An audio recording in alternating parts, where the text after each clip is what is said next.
નમસ્કાર દર્શક મિત્રો, ન્યૂઝ ગુજરાતમાં આપનું હાર્દિક સ્વાગત છે। હું છું બોની પ્રિન્સ।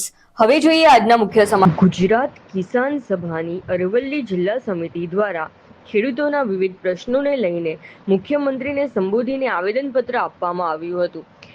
બાયડ મામલતદાર મારફતે આ આવેદનપત્ર રજૂ કરવામાં આવ્યું હતું। બાયડ બસ સ્ટેશનથી 70 થી 80 જેટલા ખેડૂતો રેલી સ્વરૂપે નીકળી મામલતદાર કચેરી પહોંચ્યા હતા।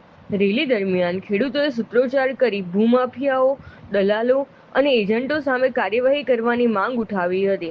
ખેડૂતોનો આક્ષેપ છે કે પ્રાંત કચેરી અને મામલતદાર કચેરીના તંત્રની કામગીરી સામે અનેક પ્રશ્નો ઊભા થઈ રહ્યા છે।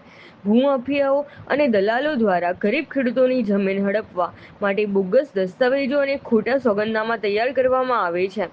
આવા દસ્તાવેજોની યોગ્ય ચકાસણી કર્યા વિના પ્રક્રિયા આગળ વધારવામાં આવતી હોવાના આક્ષેપો કરવામાં આવ્યા છે।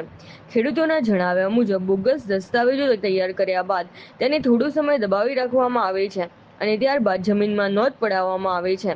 સંબંધિત ખેડૂત ખાતેદારને 135D ની નોટિસ પણ મળતી ન હોવાના આક્ષેપો કરવામાં આવ્યા હતા। પરિણામે ભૂમાફિયાઓના નામ જમીનના રેકોર્ડમાં દાખલ થઈ જતા હોવાના આક્ષેપ સાથે સમગ્ર મામલે ઉચ્ચ સ્તરીય તપાસની માંગ કરવામાં આવી છે। ખેડૂત આગેવાનોએ જણાવ્યું હતું કે 8 કિલોમીટરની મર્યાદા રદ થયા બાદ જિલ્લામાં જમીનને લગતા આવા બનાવોમાં વધારો થયો હોવાનો તેમનો દાવો છે। આથી બોગસ દસ્તાવેજો અને ખોટા સોગંદનામાના આધારે કરવામાં આવેલી જમીનની નોંધો અને દસ્તાવેજો રદ કરવા તેમજ ખોટા સોગંદનામા કરનાર સામે પોલીસ ફરિયાદ દાખલ કરવાની માંગ કરવામાં આવી છે। આ ઉપરાંત આવા ખોટા કાગળોના આધારે તૈયાર થયેલા દસ્તાવેજોની તાત્કાલિક તપાસ કરી રદ કરવાની અને ગરીબ ખેડૂતોની જમીન સુરક્ષિત રહે તે માટે કડક કાર્યવાહી કરવાની માંગ સાથે મામલતદારને આવેદનપત્ર સોંપવામાં આવ્યું હતું।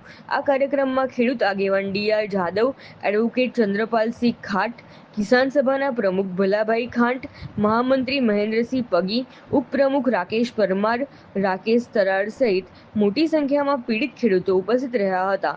Bureau office, Modasa.